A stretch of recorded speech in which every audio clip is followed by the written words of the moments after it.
शलोम आइन। अब्बा यहोवा bless you. मैं विश्वास करता हूँ कि आप सब ठीक हैं। यहोवा आप सबको आशीष दे। धन्यवाद करते हैं अब्बा पिता का कि उसने ये सुंदर दिन हमें दिया कि हम यहोवा के कलाम में से कुछ बात कर सकें। और मैं विश्वास करता हूँ कि जैसे मैंने वचनों को सीख के, वचनों को पढ़ के आशीष पाई है, आप भी आशीष पाएंगे। हालेलुया।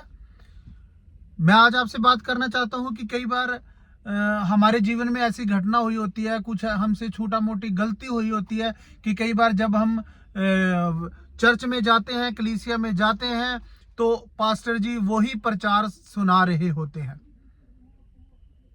और हमें लगता है, कई बार हमें सोचते हैं कि हम शर्मिंदे हो गए। हमें लगता है कि ये पास्टर जी ने हमें सुना दिया,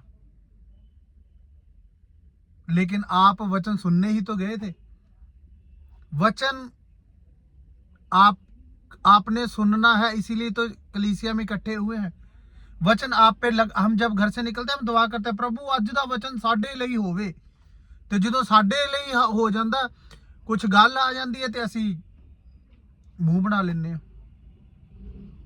यहोवा दे कलाम च लिखिया, एक मती 15:26 विच एक कनानी इस्त्री जिहदी बेटी बीमार सीगी, वो यीशु मसीह के पास गई। यीशु के आसपास उसके चेले बैठे हुए हैं। वो उसके पास गई और उसने बोला कि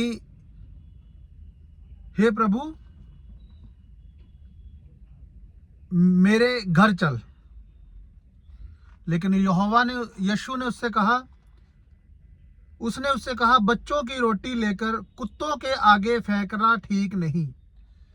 हुण इतनी बड़ी बात बोली होती, इतनी बड़ी बात उन्होंने जो कुत्ते बोल दिया। अगर हमें कोई बोल दे तो हमारा तो वहां पर मरण हो जाएगा। हम तो बोल देंगे ना, मैं इस चर्च में नहीं कभी जाऊंगा, पास्टर जी ने सानू कुत्ता कहा था। लेकिन उस टाइम जो वचन को मानते थे वो सिर्फ इजरायली थे, और जो रोटी है वो यीशु मसीह है। वो कलाम में बात कर रहा है कि जो मैं रोटी हूं, मैं इजरायलियों के लिए आई हूं। लेकिन स्त्री ने जवाब क्या दिया? स्त्री ने कहा, है प्रभु, पर कुत्ते भी तो स्वामी की मेज से गिरा हुआ चूर चार खाते हैं। इतनी बड़ी बात सुनने के बाद भी वहां बैठी हुई है यीशु के चरणों में और कह रही है कि जो कुत्ते भी तो वही खाते हैं जो चूर चार गिरता है। अगर सानू अज कोई एडी वड्डी गल कह दे तो असीं ते कह दिए ना जी, असीं चर्च ही नहीं जाना। चर्च ते की जाना, कहना ना प्रभु सानू नहीं प्यार करता, असीं नहीं पढ़ना जी, ये नहीं, बाइबल ही नहीं पढ़नी असीं जी। लेकिन यहोवा के वचन दो धारी तलवार है। वचन चुभना बहुत जरूरी है। अगर वचन हमारी जीवन में चुभेगा, हम पे लागू होगा, तभी तो हम बचाए जाएंगे। आंखों की हम दवाई लेके आते हैं, ड्रॉप्स। जितनी तेज आंखों में जलन होती है उसको डाल के, उतना ही बढ़िया दवाई होती है। जख्म के ऊपर कहीं जला कटा है, ट्यूब लगाते हैं, अगर वो लगती है दवाई, जलन करती है, तो वो जल्दी आराम आता है। हाथ में कहीं कांटा लगा होता है, हम सुई से निकालते हैं। जैसे जैसे सुई कांटे पे लगती है वैसे वैसे ज्यादा दर्द होता है, लेकिन जब कांटा निकल जाता है तो हमें शांति, आराम मिलता है। ऐसा है यहोवा का कलाम। सुनने वाले बने। ये नहीं है कि छोटी छोटी बातों पे हमने मुंह बना लिया जी, ये है, वो है। हालेलुया। हमें सुनने वाले बनना है। यहोवा फिर ही तो हमें आशीष देगा। जब हम पास्टर जी की बात सुनेंगे, क्योंकि वो कौन सा अपने पास से बनाते हैं, बातें तो कलाम में से करते हैं ना। वो कलाम में तो ऐसी ऐसी बातें लिखी है, चाहे वो अडल्ट हो, चाहे कुछ भी हो। यहोवा ने किसी चीज का गुप्त रखा ही नहीं है, सब कुछ खोल के रखा हुआ है। बाइबल तो एक खुली किताब है। लड़ाई झगड़े वालों के लिए, व्यभिचारियों के लिए, हर किसी के लिए। प्रकाशित वाक्य में लिखा तो है, जादू करने वाले, व्यभिचार करने वाले, लड़ाई करने वाले ये स्वर्ग के राज्य में नहीं जाएंगे। तो हम तो गुस्सा करते हैं, लड़ाई करते हैं। अन्य जाति को कुत्ता, कुत्ता इसलिए बोला गया क्योंकि जो कुत्ता है वो अपनी उल्टी करता है और फिर खा जाता है, अपनी उल्टी को खा के चाट लेता है, खा लेता है वो, इसलिए कुत्ता बोला गया है। लेकिन यहोवा के कलाम दो धारी तलवार है। लेकिन वो लेडीज वहां बैठी रही,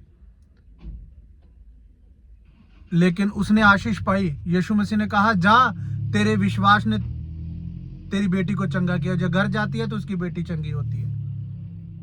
अगर वो ना सुनती इस बात को, गुस्सा कर लेती कि ऐसे होते हैं, ऐसा बोल दिया ये इसने मुझे, आज हमारे जीवन में भी ऐसे ही है। थोड़ा सा कुछ पास्टर जी ने बोल दिया, थोड़ी सी कुछ बात होगी, हम गुस्सा कर लेते हैं। कैसे हम आशीष पाएंगे, कैसे हम बढ़ेंगे? इसलिए हम वहीं के वहीं रह जाते हैं। यहोवा के कलाम का हमारे ऊपर चुभना बहुत जरूरी है। जब घर से निकलते हैं दुआ करें, चर्च जाते हैं दुआ करें कि प्रभु आज का वचन, आज का कलाम मेरे लिए हो। मैं अगर मेरे लिए होगा तो आशीष पाऊंगा ना मैं। अगर मेरे लिए कलाम ही नहीं होगा तो मैं आशीष कैसे पाऊंगा? वचन को अपने ऊपर लगने दे, यहोवा हमें आशीष देगा। ये अपना नीति वचन 16:20 में लिखा है, जो वचन पर मन लगाता है वो उधार पाएगा। वचन पर मन तभी तो लगाएंगे अगर वचन को हम मन से सुनेंगे। तो जब हम मन से सुनेंगे वो वचन हमारे ऊपर लगेगा भी। जब लगेगा तो हमारे में अगर कोई कमी है, वो किस जगह पे लगा हुआ है, क्या हुआ है ऐसा हमारे साथ, फिर वो उस वचन उस चीज की सफाई करेगा वो वचन, फिर हम उधार पाएंगे। हम घर बनाते हैं, कमरे में बेड रख दिया, ये सोफा रख दिया, सारा कुछ रख दिया। ये थोड़ी ना है कि बाद में हमने ताला लगा दिया। जहां घर में डेली आते जाते हैं तो उसकी सफाई नहीं करेंगे। जब तक हम झाड़ू नहीं लगाएंगे, बेड के नीचे से, सोफे के नीचे से, फ्रिज के नीचे से सफाई निकलेगी नहीं, किसी न किसी कोने में गंदगी रहेगी। वैसे ही आज हमारा जीवन है। हम बपतिस्मा ले लेते हैं और चर्च जाते हैं, लेकिन जब वचनों की बात आती है तो हम उस पर ध्यान नहीं देते। अपने पास्टर जी जो वचन सुनाते हैं, जो कलाम में लिखा है, उसके आगे ज्यादा ना बढ़े। वचन को सुनो, उस पर मन लगाओ, फिर आप उधार पाएंगे। वचन का चुभना हमारे लिए बहुत जरूरी है। कई बार कई दिन बुखार नहीं उतरता, जब हमें इंजेक्शन लगता है, वो सुई चुभती है तो बड़ी जल्दी बुखार ठीक हो जाता है। डॉक्टर कहता नहीं, ये इंजेक्शन के बिना बुखार नहीं उतरेगा जी। इसलिए चुभने दे, वचन को चुभने दे अपने अंदर, फिर यहोवा हमें आशीष देगा।